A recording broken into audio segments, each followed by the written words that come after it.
संपत्तीला आसमानीची साथ. राजे तसा बऱ्यापैकी साठा आहे, परंतु संपूर्ण पाऊस काळ निभेल असं काही वाटत नाही. नाही का फुलाची दादा? हो ना. 3000 लष्कर आहे गडावर. म्हणजे आता थोडीशी गाठ नसली तरी लवकरच ती वेळ येऊ शकते. आपण जर हा गड सोडला तर इथली शिवंती निघते.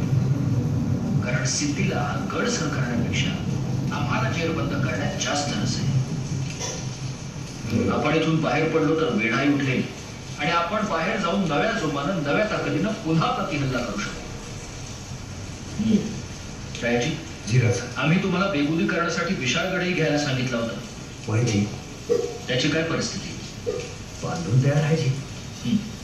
नाही जी, विशाळगड इथून किती दूर? 22 कोस. मग एखाद्या पावसाळ्या रात्री पन्हाळा सोडायचा आणि विशाळगड जवळ करायचा. तर राज म्हणजे सिद्धीचा येणं. त्यातून बाहेर कसं पडायचं ते नाही ठरवलं. नाही जी. आता तुम्हीच आमचे शंभू शंकर. तुम्हीच वाटत. वहिनी, कोण दिसतंय मला?